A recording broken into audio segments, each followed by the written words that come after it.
Kawan-kawan muda yang saya banggakan, selamat datang di pembelajaran kontrak perkuliahan. Perkenalkan, nama saya Ahmad Wahyudi, seorang dosen, profesor, dan praktisi pembelajaran sekaligus praktisi kewirausahaan.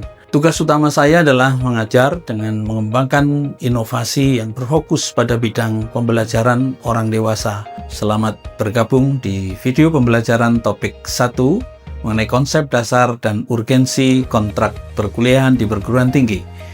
Dalam video berdurasi singkat ini, kita akan memahami apa itu kontrak perkuliahan, mengapa kontrak perkuliahan penting, serta bagaimana peran dosen dan mahasiswa dalam membangun komitmen belajar bersama. Setelah mengikuti video ini, Anda masing-masing diharapkan akan mampu, yang pertama, menjelaskan pengertian dan tujuan kontrak perkuliahan.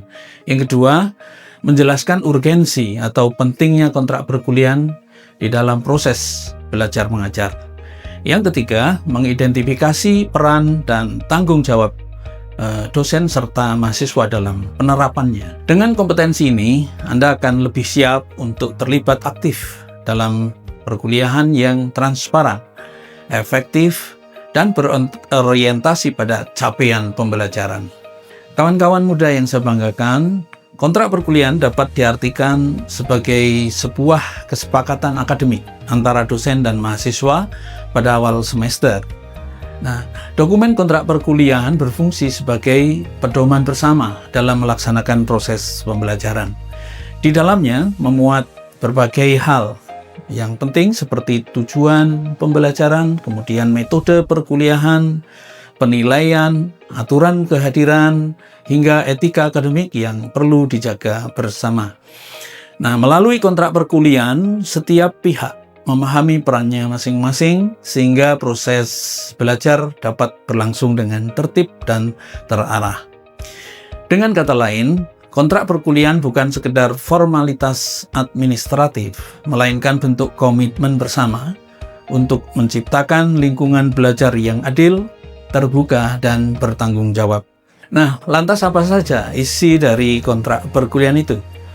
Secara umum, terdapat beberapa komponen utama yang sebaiknya dicantumkan. Yang pertama adalah identitas mata kuliah dan dosen pengampu. Yang kedua, tujuan dan capaian pembelajaran yang ingin dicapai. Yang ketiga, materi atau topik yang akan dibahas dalam setiap pertemuan termasuk jadwalnya. Yang keempat, strategi pembelajaran yang digunakan, apakah berupa ceramah, diskusi, studi kasus, atau pembelajaran berbasis proyek.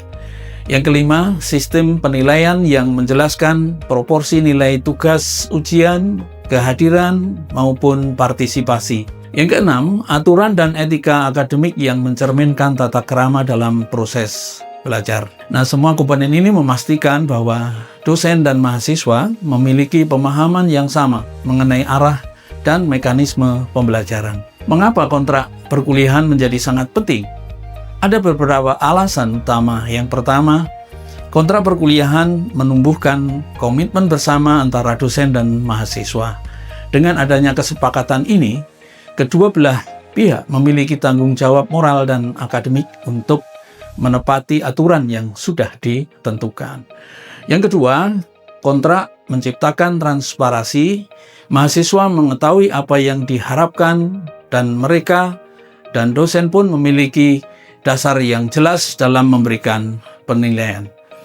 Ketiga, kontrak membantu menghindari kesalahpahaman, misalnya mengenai kehadiran, tenggat tugas, atau bobot nilai dengan kontrak yang jelas.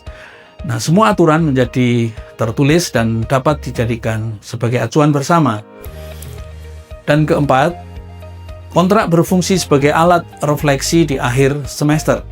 Baik dosen maupun mahasiswa dapat menilai sejauh mana kesepakatan awal tersebut terlaksana dan apa yang perlu diperbaiki pada periode berikutnya. Dengan demikian, kontrak perkuliahan memiliki nilai yang strategis dalam menjaga kualitas proses pembelajaran di perguruan tinggi. Kawan-kawan muda, kontrak perkuliahan tidak hanya disusun oleh dosen, tetapi juga melibatkan mahasiswa. Dosen berperan dalam menyiapkan rancangan kontrak yang berisi tujuan, aturan, dan mekanisme pembelajaran. Selanjutnya, pada pertemuan pertama, dosen menjelaskan isi kontrak dan membuka ruang diskusi agar mahasiswa dapat memberikan masukan atau klarifikasi. Sementara itu, mahasiswa berperan aktif untuk memahami isi kontrak, mengajukan pertanyaan bila ada hal yang kurang jelas, dan menyetujui kesepakatan yang telah dirumuskan bersama.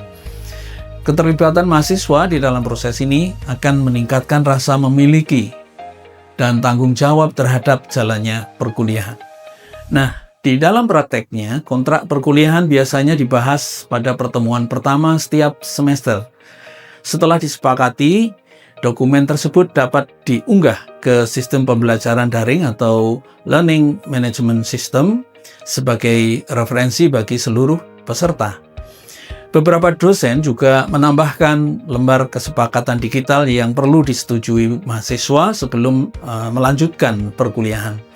Pendekatan ini tidak hanya mendukung keteraturan administrasi, tetapi juga menanamkan nilai-nilai tanggung jawab akademik di era digital.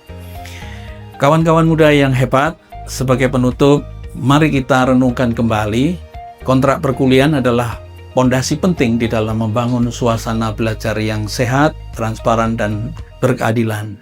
Ia bukan sekedar dokumen formal, melainkan cerminan etika akademik antara dosen dan mahasiswa.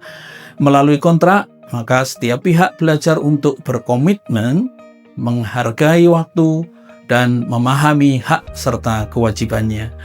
Dengan begitu, proses pembelajaran di perguruan tinggi tidak hanya berfokus pada transfer ilmu, tetapi juga pada pembentukan karakter dan tanggung jawab akademik.